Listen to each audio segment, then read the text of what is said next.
Hast du schon mal den unwiderstehlichen Drang gespürt, etwas zu tun oder zu lassen, ohne genau zu wissen, warum? Hier ist deine Intuition am Werk. Es ist die geheimnisvolle sechste Wahrnehmung, die in uns allen schlummert. Heute werde ich dir 16 bahnbrechende Techniken vorstellen, um diese innere Stimme zu schärfen und deiner Intuition freien Lauf zu lassen. Bist du bereit, deinen inneren Kompass zu folgen? Dann lass uns loslegen.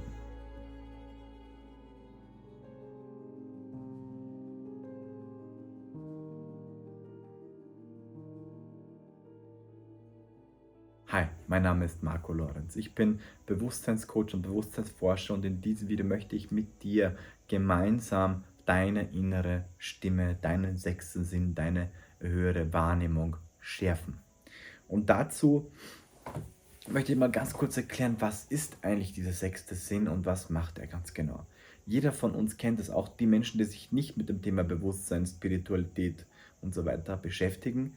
Zum Beispiel haben zwei Menschen in einem Raum gestritten und jemand kommt in diesen Raum hinein, dann wird jeder spüren, dass hier etwas Faules in der Luft ist, ja, dass etwas nicht stimmt, dass sich etwas unwohl fühlt. Das heißt, auch die Menschen, die nicht sich mit dem Thema Bewusstsein oder Spiritualität beschäftigen, auch die fühlen, dass da etwas nicht in Ordnung ist. Ja, und das zeigt, dass wir eine Art unsichtbares Feld, eine Art morphogenetisches Feld haben und jeder damit verbunden ist und wir halt durch diesen Sinn spüren, dass hier etwas ist. Ja. Oder hattest du mal das Gefühl, ihn etwas lassen zu müssen oder unbedingt ihn etwas tun zu müssen oder ihn was buchen zu müssen oder auf ihn ein Seminar zu kommen oder irgendwie so, wo du merktest, so, das musst du tun. Das ist dann dieser sechste Sinn. Aus meiner Perspektive ist es sowas wie, wenn die Seele sagt, so, du musst auf diese Zeitlinie kommen und da gibt es so diese normalen Entscheidungen, wo wir nachdenken können und ja oder nein. Und dann gibt es gewisse Entscheidungen, wo wir gar keine Option haben, wo es schon ganz klar ist, dass wir uns in die Person verlieben oder dass wir da nicht hingehen oder da hingehen oder dazu ja oder dazu nein sagen. Ja, das ist, wenn das höhere Selbst, glaube ich, einfach sagt, das ist deine Richtung und da musst du hin, dann hast du als Mensch keine Option mehr, da einen Weg zu gehen. Ja, und das ist die magische Macht der Intuition, die wir alle in uns tragen. Und heute werde ich dir 16 Methoden vorstellen, wie du diese Intuition, diese Verbindung, dieser göttlichen Führung aus einer höheren Ebene schärfen kannst. Ja.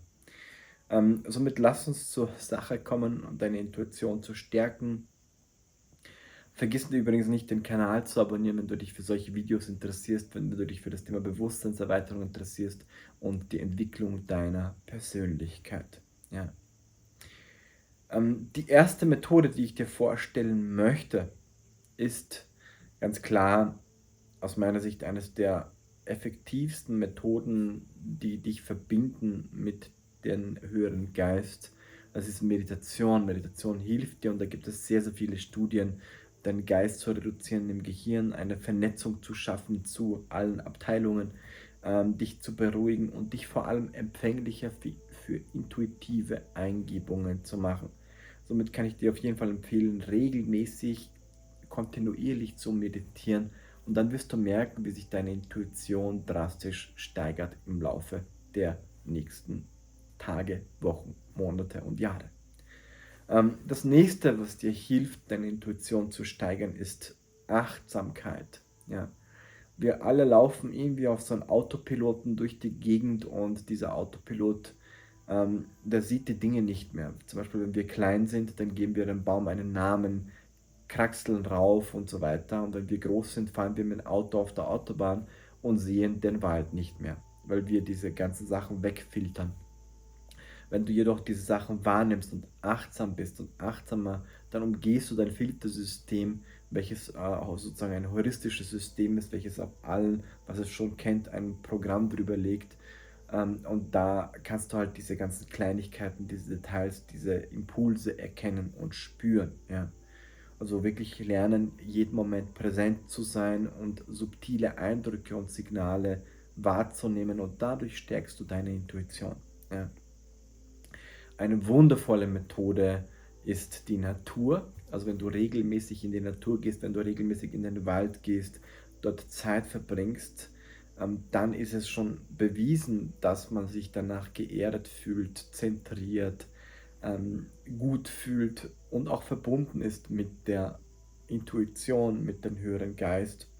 Das ist eines der besten und einfachsten und kostenlosen Möglichkeiten, ein inneres Gleichgewicht zu finden, und deine intuitive Wahrnehmung zu stärken. Ja. Und jetzt kommen wir ein bisschen in meine Richtung, und zwar ist es das Thema Traumerinnerung. Ja.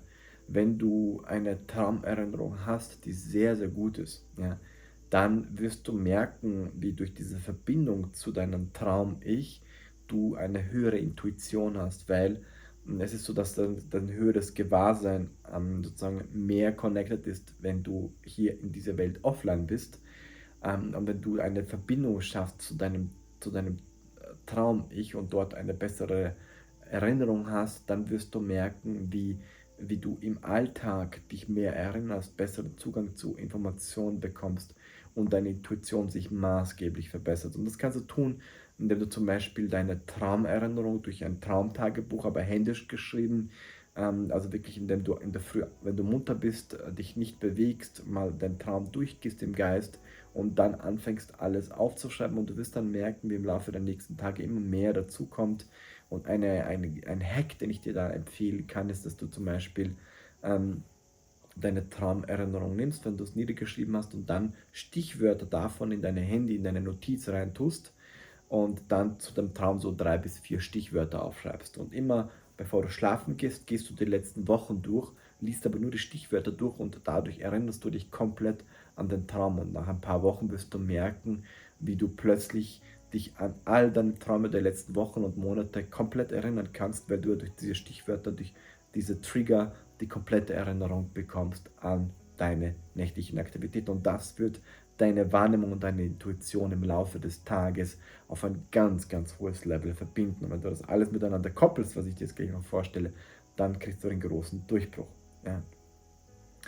Ähm, Körperliche Bewegung. Es ist so, dass wir diese Trinity in unser Leben einbauen müssen: Körper, Geist und Seele. Ja, viele beschäftigen sich nur mit dem Geist, viele nur mit dem Körper und viele nur mit der Seele. Und der Schlüssel ist tatsächlich, alle drei Komponenten miteinander zu verbinden, sprich sich gesund zu ernähren, deinen Körper in Bewegung zu bringen, Yoga, Tai Chi, einfach Sachen zu tun, die Energiefluss in deinen Körper machen, weil das bringt nichts, einen tollen Geist zu haben, aber der Körper kann diese Energie, die du dann aufbaust, dieses höhere Bewusstsein, gar nicht durch die Zellen bringen, weil du zu wenig Energie hast, weil der Körper verrostet ist. Ja.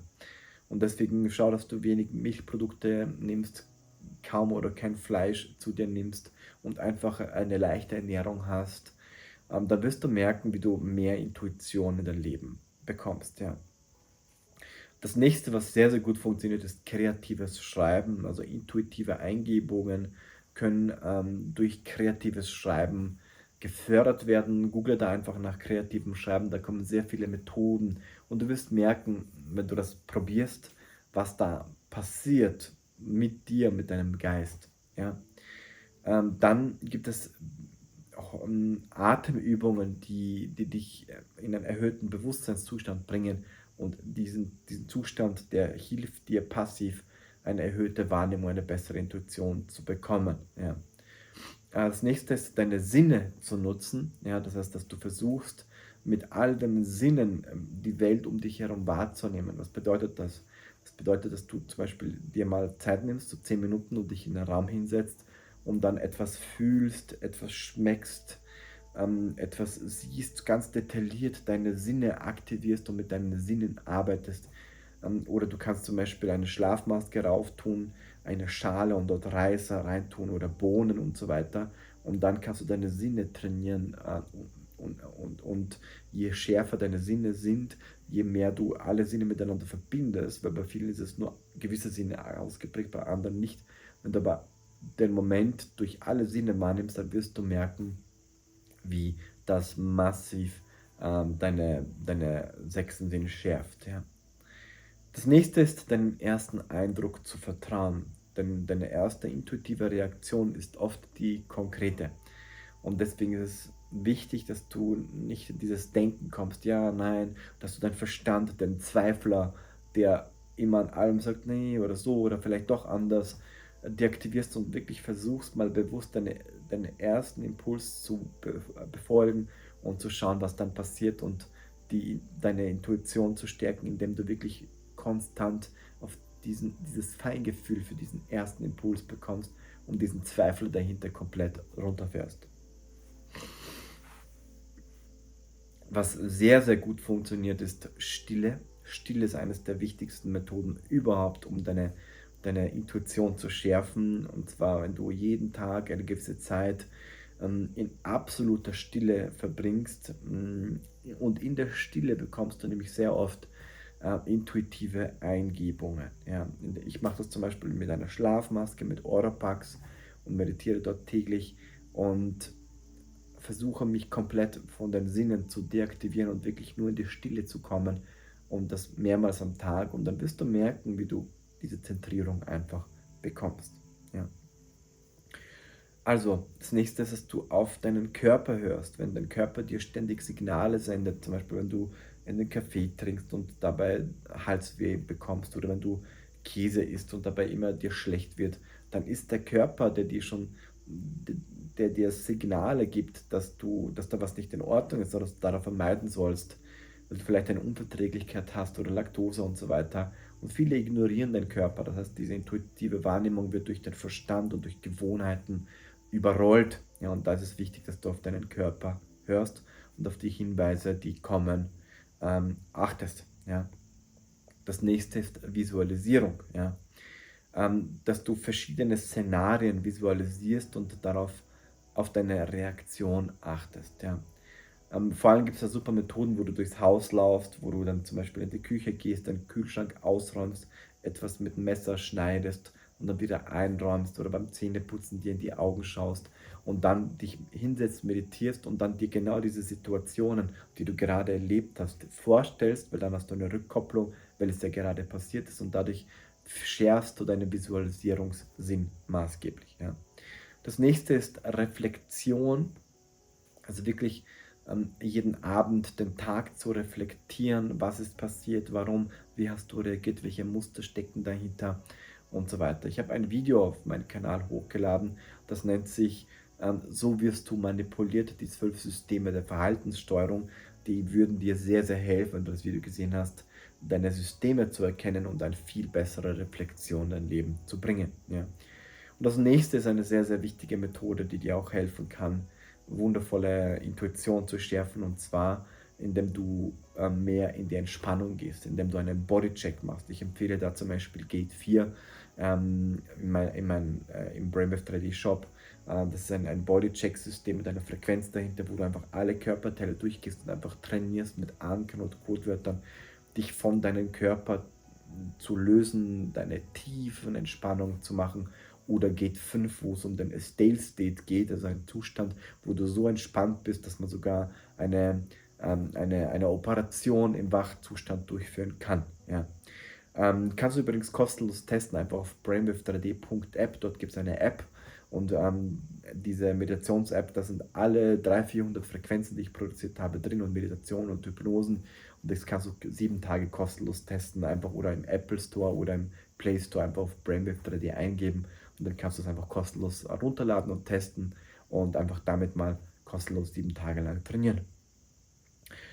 Das nächste ist eine geführte Imaginationsübung.